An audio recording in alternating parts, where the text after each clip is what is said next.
Pagkatapos ay umahon siya mula roon, patungo sa Bethel, at habang siya ay umaahon sa daan, ay may mga batang lalaki na lumabas sa lungsod, at tinutuya siya, at sinabi sa kanya umahon kang kalbo at pagbalik niya ay nakita niya sila, at isinumpa sila sa pangalan ng ang Panginoon. Pagkatapos ay lumabas ang 2 oso mula sa kagubatan, at pinunit siya 42 sa kanila. Ang ulat na ito ay nagpapakita sa atin ng larawan ni Propeta Eliseo, isang alagad ni Elias sa isang natatanging sandali sa kanyang paglalakbay.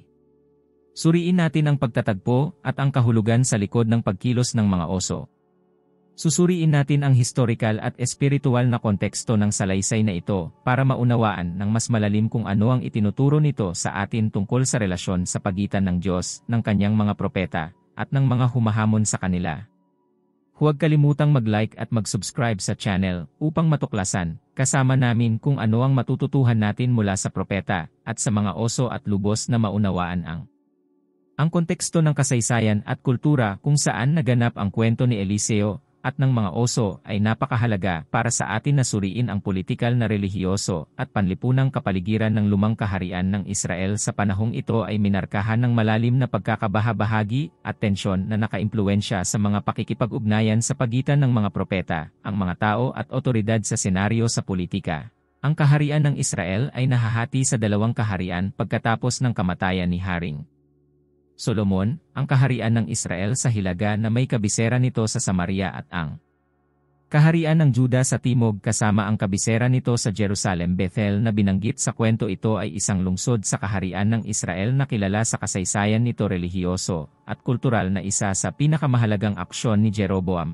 ay ang magtatag ng isang relihiyosong diskarte upang pagsamahin ang kanyang kapangyarihan at pigilan ang mga tao sa hilagang kaharian upang ibaling ang kanilang katapatan sa katimugang kaharian na pinamumunuan ng linya ni David sa Jerusalem. Isa sa mga paraan kung saan ginawa niya ito sa pamamagitan ng pagtatatag ng mga alternatibong sentro ng kulto sa templo sa Jerusalem na matatagpuan sa katimugang kaharian. Ang Bethel na matatagpuan sa teritoryo ng Israel ay isa sa mga sentro ng kultong ito na itinatag ni Jeroboam. Nagtayo siya ng altar sa Bethel at isa pa sa dan sa mga ito mga diyos-diyosan ng mga gintong guya.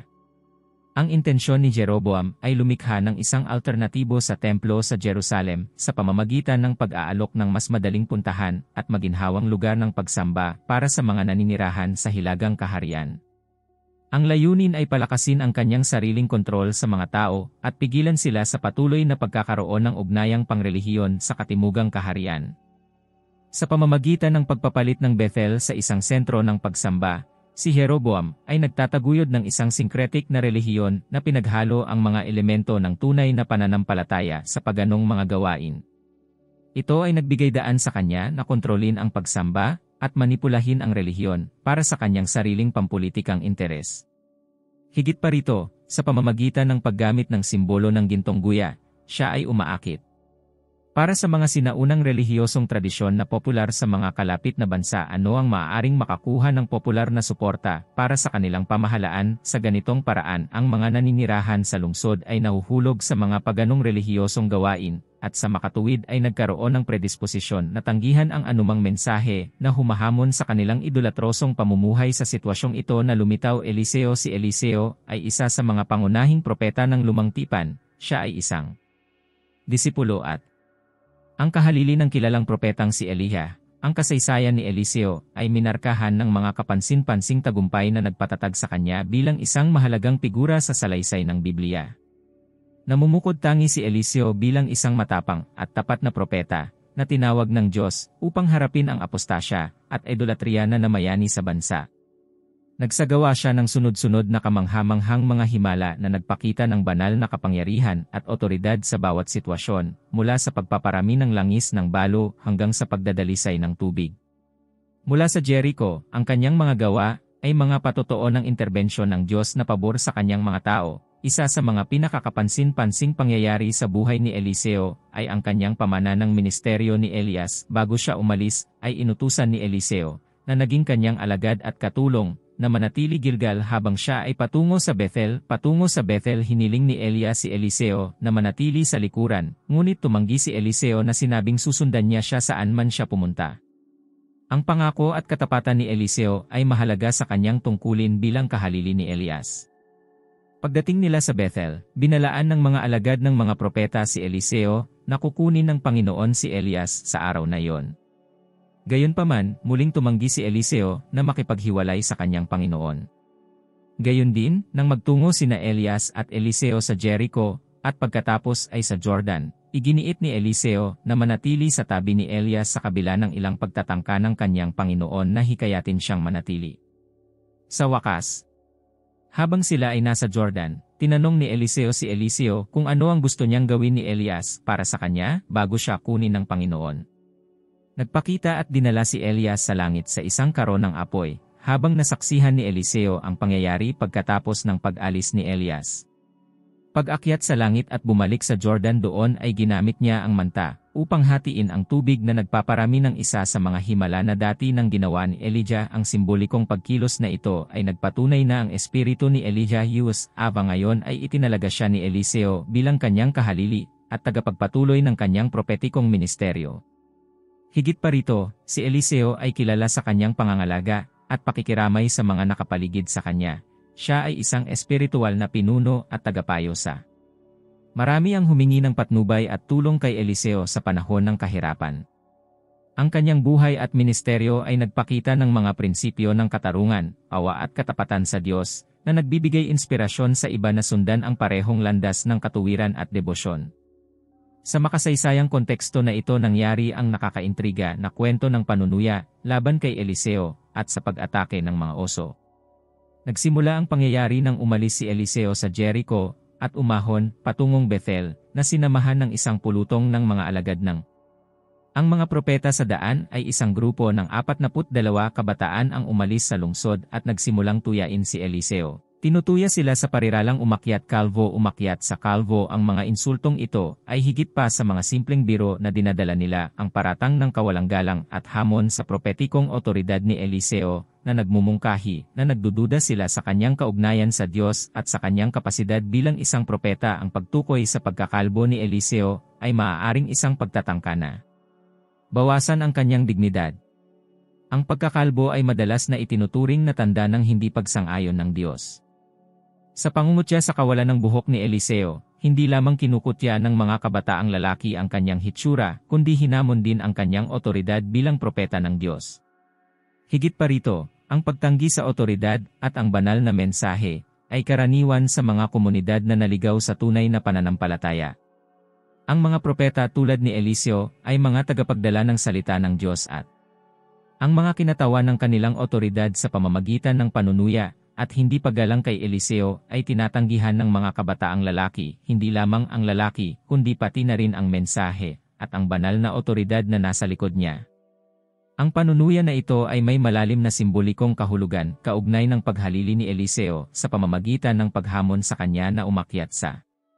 Kinukwestiyon ng mga kabataan ang pagiging lehitimo ni Eliseo bilang kahalili ni Elias at ang kanyang kakayahang gampanan ang tungkuling iniwan ng kanyang espiritual na Panginoon.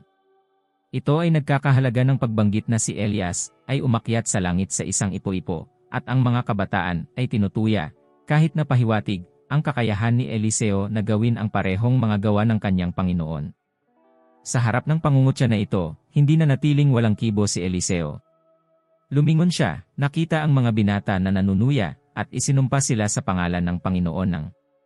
May tiyak na impormasyon tungkol sa sumpa na binigkas ni Eliseo. Kaagad pagkatapos nabigkasin ang sumpa, 2 babaeng oso ang lumabas sa kagubatan at sinalakay ang mga kabataang lalaki. Pinunit ang mga ito, na nagresulta sa pagkamatay ng lahat ng kanilang tugon malupit sa unang tingin, ngunit mahalagang isaalang-alang ang kultural at espiritual na konteksto noong panahong iyon. Ang mga propeta ay itinuring na mga tagapagsalita ng Diyos, at ang kanilang mga salita ay nagtataglay ng banal na otoridad. Ang pangungutya sa mga ito.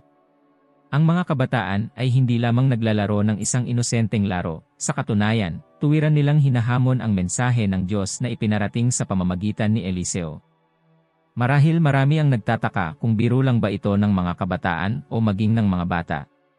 Mahalagang bigyang diin ang isang kakaibang detalye. Ang edad ng mga kabataang binanggit sa talata mula sa 2 Hari 2:23 -24 ay naging paksa ng debate at interpretasyon sa paglipas ng mga siglo. Ang kalabuan sa Ang pagsasalin at interpretasyon ng terminong Hebreo na ginamit sa orihinal na teksto na nerimkitan ay nagbangon ng mga tanong tungkol sa kung ang mga kabataang ito ay mga bata o mga kabataan. Ang matagal ng kalabuan na ito ay nagdududa tungkol sa edad ng mga individual na nasasangkot sa papel na ito, maging bilang mga bata o bilang mga kabataan, depende sa konteksto at interpretasyon ng pagsasalin, ito ay humantong. Iminumungkahi ng ilang iskolar na ang mga kabataang ito ay maaaring mas maliliit na bata o marahil ay mga teenager, habang ang iba ay nangangatwiran na sila ay mga young adult sa kanilang 20s. Gayunpaman, may mga pahiwatig sa mismong teksto ng Biblia na nagpapahiwatig na ang mga kabataang ito ay, sa katunayan, mga kabataan at hindi mga bata. Halimbawa, ang katotohanan na kaya nilang maglakbay ng malalayong distansya ng mag-isa mula sa Jericho hanggang Bethel, isang paglalakbay ng humigit kumulang 15 kilometro ang nagmumungkahi ng isang tiyak na kalayaan at pisikal na kapanahunan. Higit pa rito, ang malaking bilang ng 42 kabataang kasangkot sa insidente ay nagpapahiwatig na ito ay hindi isang grupo ng mga nakahiwalay na bata, kundi isang makabuluhang grupo ng mga kabataang individual. Isa pang puntong dapat isaalang-alang ay ang konteksto ng kultura. Noong panahong iyon, sa sinaunang lipunan, ay karaniwan para sa mga kabataan, lalo na ang mga walang asawa, nakasangkot sa panlipunan at ang mga mapaghamong pag-uugali ay kadalasang nagsasangkot ng pagpapataw ng kapangyarihan sa pamamagitan ng karahasan at pananakot bilang isang paraan ng pagpapakita ng panginibabaw at paninindigan. Higit pa rito, ang pangyayari kay Propeta Eliseo at sa mga walang galang na kabataan ay nag-aalok ng pagmumuni-muni sa kabigatan ng kasalanan at sa mga kahihinatnan ng pagtanggi sa salita ng Diyos. Sa pamamagitan ng panunuya kay Eliseo at hindi paggalang sa kanyang otoridad bilang propeta, ang mga kabataang ito ay nagpakita ng saloobin ng paghamak at ang paghihimagsik hindi lamang laban sa tao kundi laban din sa mismong Diyos na kanyang kinakatawan ay naglalarawan ng kabigatan ng kasalanan ng pagsuway at kawalan ng pananampalataya. Na nagpapakita na ang pagtanggi sa banal na mensahe ay hindi napapansin sa mata ng Diyos ang kahalagahan ng pagsunod at paggalang sa mga propeta bilang mga mensahero ng Diyos. Kalooban sa mga tao sa ang paglilibak at pag-aalipusta kay Eliseo ay hinahamon ng mga kabataang lalaki, hindi lamang ang otoridad ng propeta, kundi pati na rin ang otoridad ng Diyos na nagpapaalala sa atin ng pangangailangang parangalan at igalang ang mga isinugo ng Diyos upang gabayan at turuan tayo sa espiritual sa ganitong paraan na nagsisilbi ang insidente. Bilang isang babala tungkol sa mga kahihinatnan ng pagmamataas at idolatriya, ang mga kabataan ng Bethel ay nahuhulog sa idolatrosong mga gawain at naiimpluwensyahan ng isang kultura ng paghamak. Sa pamamagitan ng salita ng Diyos, nagbayad sila ng mataas na halaga para sa kanilang mapaghimagsik na saloobin. Ang kasunod na parusa, bagaman ito ay tila mabigat, ay nagsilbing paalala ng kabanalan ng Diyos at ang kabigatan ng pagsuway at paghihimagsik laban sa kanya sa tradisyon ng mga Hudyo. Ang pagtanggi o hindi paggalang sa isang propeta ay itinuturing na isang seryosong gawain dahil ito ay itinuturing na isang pagtanggi direkta sa salita ng Diyos.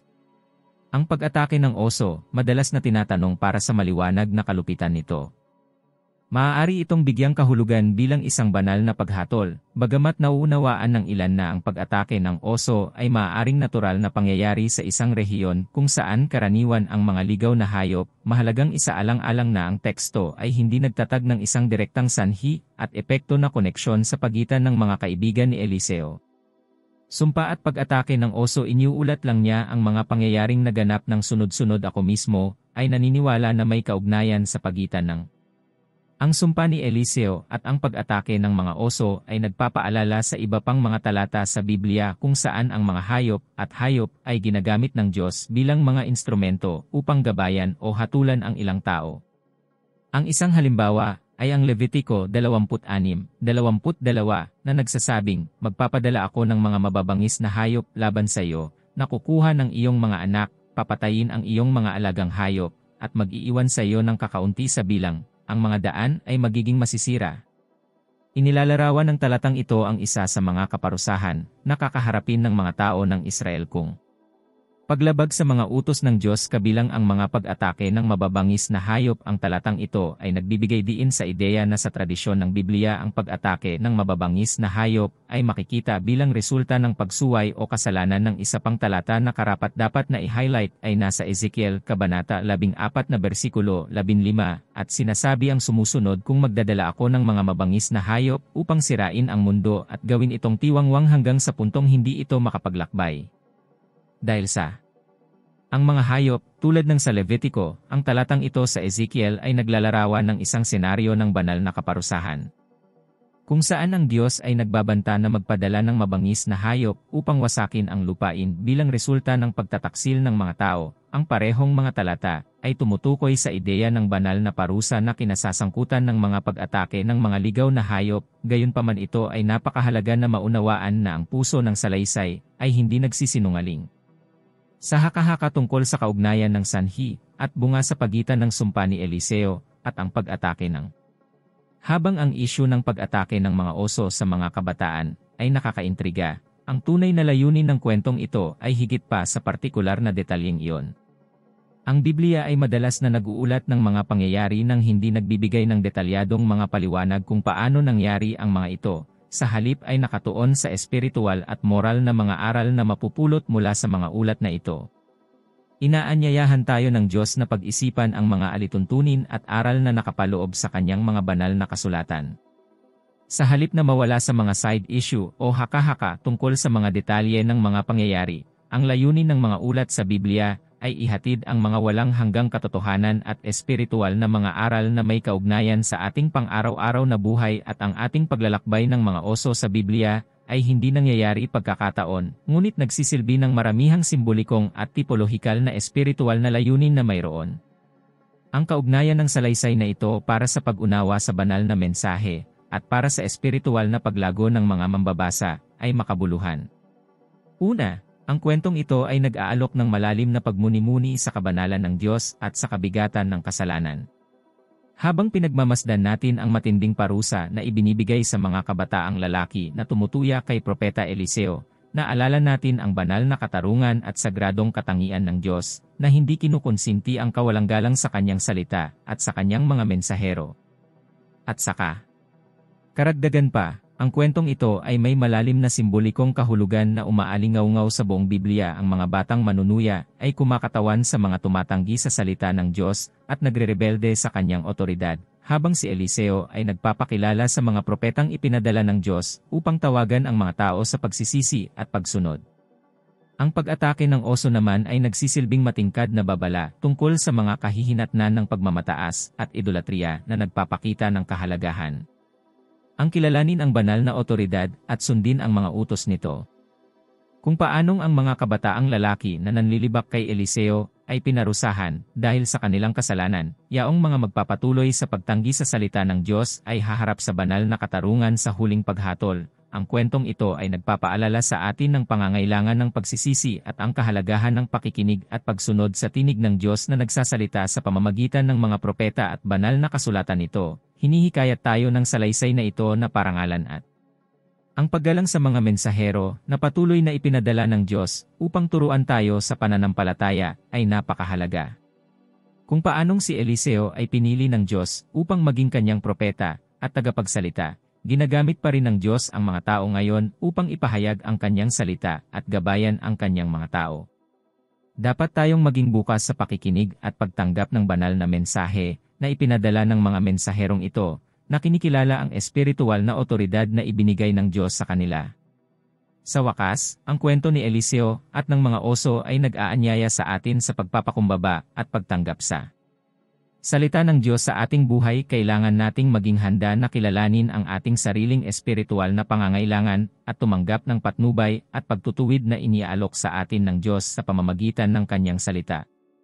Sa ating buhay, sa madaling salita, ang espiritual na aplikasyon ng kwentong ito ay nagpapaalala sa atin ng kahalagahan ng pamumuhay ng may pasasalamat para sa bagong tipan. Kay Jesucristo, ang pagpaparangal sa mga sugo ng Diyos at ang mapagpakumbabang paghanap sa kanyang patnubay sa lahat ng bahagi ng ating buhay ay pinakamahalaga. Sa paggawa nito, maaari tayong lumago sa ating pananampalataya at maging mas katulad ni Kristo sa ating pagkatao at pag-uugali. Sana nagustuhan mo ang video. Huwag kalimutang mag-subscribe sa channel, iwanan ang iyong pag-like at i-click ang isa sa mga lalabas na video upang patuloy na subaybayan kami. Yakap at manatili sa Diyos.